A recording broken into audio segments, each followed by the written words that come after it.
श्री राम की शपथ। जब एक महिला के कहने पर घंटों पानी में खड़े रहे तुलसीदास। हमें ये जानना चाहिए कि श्री राम की शपथ के क्या मायने होते हैं। एक बार की बात है, गोस्वामी तुलसीदास जी अवध में थे। वे सरयू नदी में स्नान करने आए। जब वे नदी में उतरकर अंदर की ओर जा रहे थे, उसी समय एक महिला भी वहाँ स्नान करने पहुँची। उसे जल्दी स्नान करना था। उसने तुलसीदास जी को देखकर प्रणाम किया और कहा, बाबा जी, मुझे शीघ्र स्नान करना अनिवार्य है। आप उस ओर मुँह करके नदी में खड़े हो जाइए। आपको आपके राम जी की शपथ है, जब तक मैं ना कहूँ आप न पीछे मुड़कर देखेंगे न नदी से बाहर निकलेंगे। गोस्वामी जी ने भी उन महिला को आश्वासन दे नदी में महिला की ओर पीठ घुमाकर खड़े हो गए। कड़ाके की ठंड पड़ रही थी। महिला जल्दी जल्दी नहाकर भागी। जल्दबाजी में वह महिला गोस्वामी जी को पीछे मुड़ने व बाहर निकलने को कहना भूल गई। इस कारण गोस्वामी जी घंटों नदी में ही रह गए। जब इतनी देर हो गई और गोस्वामी जी मंदिर नहीं पहुँचे, तब लोग हर जगह उन्हें ढूंढने लगे। ढूंढते ढूंढते पता चला कि गोस्वामी जी स्नान करने गए थे। तब से अभी तक वापस नहीं आए हैं। उनके साथ के लोग सरयू नदी के किनारे जा पहुँचे। उन्होंने वहाँ पाया कि गोस्वामी जी नदी में खड़े हैं। उन्होंने गोस्वामी जी से बाहर निकलने का आग्रह किया। तब गोस्वामी जी ने मना करते हुए कहा, मैं बाहर नहीं निकल सकता हूँ। एक महिला ने मुझसे शपथ ली है, यदि वह देवी मुझे बाहर निकलने को कहेगी तभी मैं बाहर निकल सकता हूँ। तुलसीदास जी की बात सुनकर सभी लोग हैरान हो गए।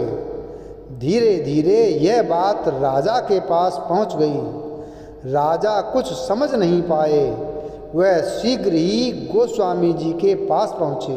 राजा ने गोस्वामी जी से बाहर निकलने की विनती करते हुए कहा, किसी व्यक्ति की शपथ के कारण इस कड़ाके की ठंड में नदी में खड़े रहना स्वास्थ्य के लिए सही नहीं है। सबसे महत्वपूर्ण आपका स्वास्थ्य है। परंतु गोस्वामी जी ने उन्हें मना करते हुए बताया कि मेरे से कहीं अधिक मेरे प्रभु का नाम महत्वपूर्ण है। उन देवी ने मुझे मेरे प्रभु श्री राम की शपथ दिलाई थी। उनका नाम मेरे पूरे अस्तित्व से अधिक महत्वपूर्ण है। राजा ने गोस्वामी जी से पूछा, बाबा जी, उन देवी का नाम क्या है?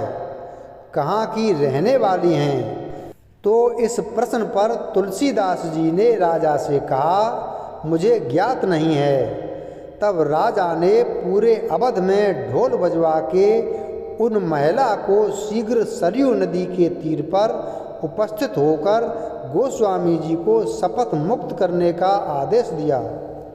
उन महिला को जैसे ही अपनी गलती का आभास हुआ, वे दौड़ती हुई नदी के तीर पर जा पहुंची।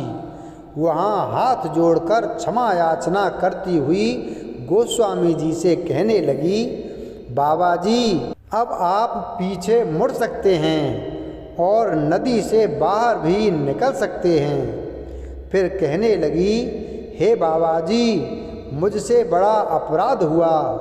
मैं दंड की भागी हूँ। यदि आपकी दया हो तो क्षमा करें। गोस्वामी तुलसीदास जी ने मुस्कराते हुए कहा, नहीं देवी, आपसे कोई अपराध नहीं हुआ है। मेरे प्रभु चाहते थे कि मैं यहाँ एकांत में श्री सरयू जी के जल में उनकी भक्ति करूँ। मुझे ऐसा करने का सुअवसर प्राप्त हुआ। इसके लिए आपको धन्यवाद। ऐसे होते हैं सिद्ध पुरुष, अंतः शांत। यह भारत भूमि है, देव भूमि है। जिसे भगवान भी अवतरित होने के योग्य समझते हैं।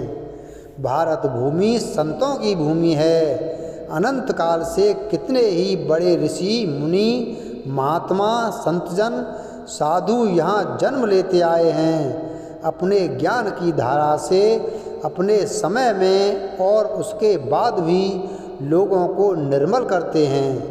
रामचरितमानस के रचयिता गोस्वामी तुलसीदास जी के जन्म एवं मृत्यु काल से संबंधित प्रामाणिक जानकारी उपलब्ध नहीं है, किंतु अनेक विद्वानों द्वारा माना जाता है कि तुलसीदास का जन्म सन 1532 में उत्तर प्रदेश के बांदा जिले के राजापुर नामक गांव में हुआ था। वहीं कुछ विद्वान उनका जन्म स्थान सोरों एटा जनपद भी मानते हैं। तुलसीदास जी के पिता का नाम आत्माराम दुबे जबकि माता जी का नाम हुलसी था। तुलसीदास जी का बचपन का नाम राम बोला था। बताया जाता है कि तुलसीदास जी का प्रारंभिक जीवन घोर कष्ट में बीता था। बाल्यावस्था में ही उनका माता पिता से बिछोह हो गया था, जिसके कारण उन्हें भिक्षाटन द्वारा जीवन यापन करने को विवश होना पड़ा था। गोस्वामी तुलसीदास जी को गुरु नरहरिदास की कृपा से राम भक्ति का मार्ग मिला था। वहीं रत्नावली से उनका विवाह होना और उनकी बातों से प्रभावित होकर तुलसीदास का गृह त्याग करके वैराग्य धारण करने की कथा प्रचलित है, लेकिन इसका पर्याप्त प्रमाण नहीं मिलता। हिंदी साहित्य का बृहद इतिहास के अनुसार तुलसीदास का विवाह तारपिता गांव के ब्राह्मण की कन्या रत्नावली से हुआ था। कुछ वर्ष के वैवाहिक जीवन के बाद जब उनकी पत्नी मायके गई तब वे भी उनके पीछे ससुराल चले गए, किंतु पत्नी की चेतावनी सुनकर उन्होंने वैराग्य ग्रहण कर लिया। पारिवारिक जीवन से विरक्त होने के बाद गोस्वामी तुलसीदास जी काशी, चित्रकूट, अयोध्या आदि तीर्थ स्थानों का भ्रमण करते रहे। माना जाता है कि सन 1574 में अयोध्या में उन्होंने रामचरितमानस महाकाव्य की रचना प्रारंभ की, जिसका कुछ अंश उन्होंने काशी में भी लिखा। इसके बाद उन्होंने कई अन्य ग्रंथ की रचना की।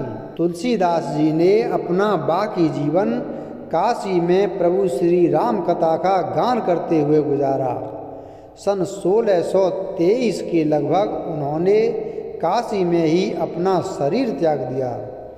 गोस्वामी तुलसीदास जी लोक मंगल की साधना के कवि हैं। उन्हें समन्वय का कवि भी कहा जाता है।